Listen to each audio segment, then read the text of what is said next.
जैन दोस्तों, तो आज के इस वीडियो में समझेंगे कि क्रिया विशेषण होता क्या है, जो कि हिंदी व्याकरण का एक जाना माना सा टॉपिक है। दोस्तों, वीडियो के अंत तक बने रहेगा, वीडियो बहुत ही ज्यादा इंटरेस्टिंग होने वाला है। तो चलिए वीडियो को शुरू करते हैं। दोस्तों, क्रिया विशेषण को शुरू करने से पहले समझ लेते हैं कि देखिए, क्रिया और यहाँ तो एक है विशेषण। दोस्तों, क्रिया विशेषण की परिभाषा को जानने से पहले इसको समझ लेते हैं, नाम में ही इसकी परिभाषा छुपा रहता है। दोस्तों, क्रिया का मतलब होता है कि काम करना, यानी कोई भी काम करना, जैसे दौड़ना, खेलना, उठना, बैठना, हंसना, लिखना, पढ़ना, ये सब जितना भी है, ये सब क्या है, क्रिया है। और क्रिया को ही बोलते हैं काम करना। तो दोस्तों, क्रिया यानी काम करने की जो विशेषता है, उसी को बोलते हैं क्रिया विशेषण। चलिए इसकी परिभाषा के माध्यम से और भी अच्छे तरीके से समझते हैं। दोस्तों, क्रिया क्रिया विशेषण जो होता है, देखिए इसकी परिभाषा है कि जिन शब्दों से क्रिया की विशेषता का पता चले, उन शब्दों को क्रिया विशेषण कहते हैं। यानी जिन शब्दों से क्रिया की विशेषता का पता चले, यानी उसका गुण के बारे में पता चले कि काम कैसा हो रहा है, उसी को बोलते हैं क्रिया विशेषण। दोस्तों, चलिए इसके जैसे को देख लेते हैं कि क्रिया विशेषण को पहचानने का और कौन कौन से तरीका है।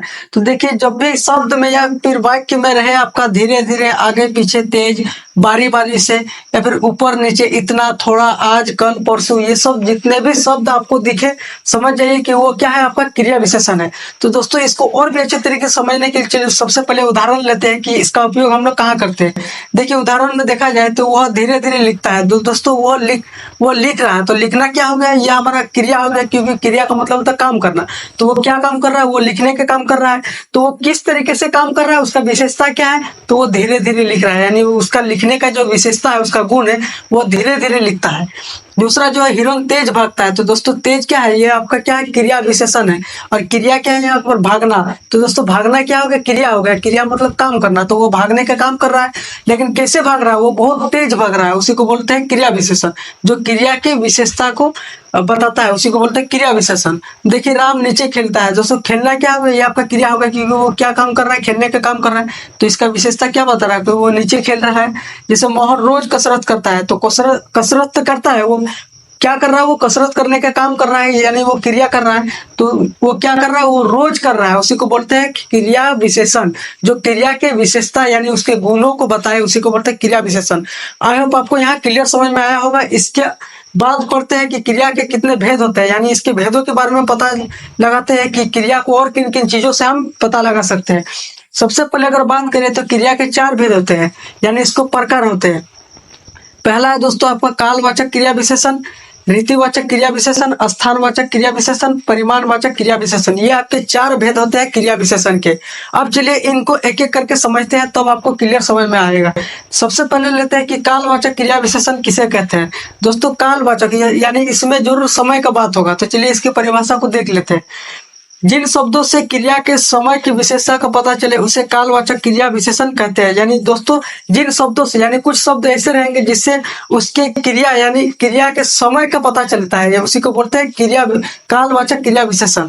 अब चलिए इसको पहचानने का तरीका क्या है। तो देखिए, जैसे लगातार, शाम, सुबह, दिन, रात, कल, परसों, ये सब जितने भी रहेंगे, ये सब क्या है, आपका कालवाचक क्रिया विशेषण, जो आप समय को बताता है, क्रिया के विशेषता के समय को बताता है। चलिए इसके उदाहरण में देखते हैं कि इसको और किन किन किन उदाहरणों के माध्यम से इसको समझते हैं। देखिए, उदाहरण में आपका है कि मैं कल पढ़ाई करूंगा। तो दोस्तों, पढ़ाई तो करूंगा, मैं क्या काम करूंगा, पढ़ाई करने का। तो पढ़ाई क्या है, आपका क्रिया है। तो क्रिया का विशेषता क्या है, ये आपका कल, यानी कल बोल दिया, यानी आपको समय दे दिया, उसी को बोलते हैं कालवाचक क्रिया विशेषण, जहां समय की बात हो। दूसरा आपका तुम शाम को खेलते हो, यानी कोई आदमी खेल रहा है, तो खेलने का काम कर रहा है, क्रिया कर रहा है। तो क्रिया का विशेषता क्या है, कि वो खेलने का काम कर रहा है, ये आपका क्रिया है। और क्रिया का विशेषता है कि शाम को खेलेगा, यानी इस निश्चित समय दे दिया आपको कि वह शाम को ही खेलता है, उसी को बोलते हैं कालवाचक क्रिया विशेषण। जो क्रिया के समय को बताता है, उसी को बोलते हैं। देखिए, दूसरा रीतिवाचक क्रिया विशेषण, ये दूसरा भेद है आपका रीतिवाचक क्रिया विशेषण। चलिए इसको समझते हैं। सबसे पहले परिभाषा को देखते हैं कि जिन शब्दों से क्रिया की रीति का बोध हो, उसे रीतिवाचक क्रिया विशेषण कहते हैं। दोस्तों, कुछ शब्द ऐसे रहेंगे जो इसके रीति रिवाज को फॉलो करता है, बताता है, उसी को बोलते हैं रीतिवाचक क्रिया विशेषण। जैसे देख लेते हैं कि इसको पहचानने का तरीका क्या है, कि हाथों हाथ, हमेशा, फटाफट, अचानक, धीरे धीरे। दोस्तों, ये सब जितने भी शब्द आपको रहेंगे, समझ जाइएगा कि ये रीतिवाचक क्रिया विशेषण है। चलिए इसको उदाहरण के माध्यम से समझ लेते हैं एक बार, कि मोहन देखिए पहला उदाहरण जो है वो मोहन हमेशा सच बोलता है। तो दोस्तों मोहन जो है वो सच बोलने का काम कर रहा है। तो बोलना क्या हो गया, ये आपका क्रिया हो गया। और क्रिया की विशेषता क्या है कि वह हमेशा, देखिए हमेशा आपका लिखा हुआ है। तो रीतिवाचक में क्या हुआ कि हमेशा जब भी शब्द आए वो क्या है आपका रीतिवाचक क्रिया विशेषण। तो सच तो बोलता है लेकिन वो हमेशा बोलता है, तो वो क्या हो गया आपका रीतिवाचक क्रिया विशेषण। राम फटाफट खाता है, वो खाने का काम कर रहा है, तो खाना हो गया क्रिया और वो फटाफट कर रहा है, तो रीतिवाचक क्रिया विशेषण है। चलिए आया आपको यहाँ तक क्लियर समझ में आया होगा। तीसरा जो है उसका जो भेद है वो है स्थानवाचक क्रिया विशेषण। दोस्तों स्थानवाचक क्रिया विशेषण होता क्या है, चलिए पहले परिभाषा को देख लेते हैं कि जिन शब्दों से क्रिया के स्थान की विशेषता का पता चले उसे स्थानवाचक क्रिया विशेषण कहते हैं। दोस्तों स्थानवाचक, देखिए इसके परिभाषा को जानने से पहले समझ लीजिएगा कि इसके नाम में ही उसका परिभाषा छिपा हुआ रहता है। जैसे स्थानवाचक यानी स्थान का मतलब होता है जगह, कोई जगह की बात होगी उसमें, उसी को बोलते हैं स्थानवाचक। इसको पहचानने का तरीका क्या है कि यहाँ वहां दूर सामने जहां तहां ऊपर नीचे ये सब जितने भी रहे ये क्या है आपका स्थानवाचक क्रिया विशेषण, जो कहीं जगह की ओर बता रहा है उसी को बोलते हैं। चलिए इसके उदाहरण के माध्यम से समझ लेते हैं कि पहला उदाहरण है आपका तुम सामने आकर बैठो। यानी हम किसी को बोलेंगे कि तुम सामने आकर बैठो, यानी सामने वाले जगह पे आकर बैठेगा वो, उसी को बोलते हैं स्थानवाचक क्रिया विशेषण। तुम दूर में खड़े हो, किसी को बोलेंगे कि तुम दूर में खड़े हो तो वो स्थानवाचक क्रिया विशेषण में आ जाएगा। सोहन ऊपर जाकर बैठो, किसी को बोलेंगे ऊपर जाकर बैठो तो ऊपर वाली जगह पर जाकर बैठेगा, उसी को बोलते हैं स्थानवाचक क्रिया विशेषण। चौथा जो है आपका वो है परिमाणवाचक क्रिया विशेषण। दोस्तों परिमाणवाचक क्रिया विशेषण, देखिए परिभाषा इसके नाम में ही परिभाषा छुपा है। जैसे परिमाण, परिमाण का मतलब होता है मापतोल।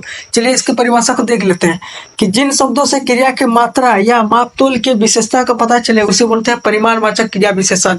यानी जिन शब्दों से क्रिया की मात्रा या कुछ मात्रा रहेगा, कुछ वजन होगा या फिर उसके मापतोल की विशेषता का पता चले उसी को बोलते हैं कि परिमाणवाचक क्रिया विशेषण। देखिए इसको पहचानने का तरीका क्या है, थोड़ा, अधिक, कम, बहुत, ज्यादा, कितना, इतना, ये सब जितने भी रहेंगे ये आपके क्या है परिमाणवाचक क्रिया विशेषण। चलिए इसको और भी अच्छे तरीके से समझते हैं इसके उदाहरण के साथ। देखिए तुम कम पानी पीते हो, यानी तुम पानी तो पीते हो, देखिए पीने का काम कर रहा है तो पीना क्या होगा आपका क्रिया हो गया। क्रिया का मतलब होता है काम करना, तो इसका विशेषता क्या है कि वह कम पीता है।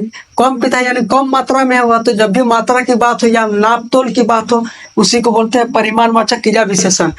दूसरा है आप थोड़ा खाओ। देखिए आप खाओ यानी आप खाइए, खाना क्या है आपका वो आपकी क्रिया हो गया। और क्रिया का विशेषता क्या है कि थोड़ा खाइए, थोड़ा खाइए यानी कम मात्रा में खाइए उसी को बोलते हैं, तो वो क्या हो गया आपका परिमाणवाचक क्रिया विशेषण।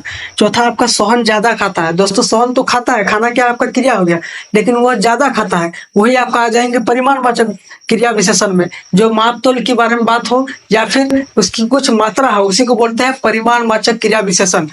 दोस्तों आई होप आपको यहाँ तक क्लियर समझ में आया होगा। दोस्तों अगर वीडियो अच्छी लगी तो वीडियो को लाइक कर, चैनल को सब्सक्राइब कर लें और साथ में बेल आइकन को भी प्रेस कर लीजिएगा ताकि हमारी हर नई वीडियो की नोटिफिकेशन सबसे पहले आप तक पहुंचे। तो मिलते हैं नेक्स्ट वीडियो में, तब तक के लिए जय हिंद।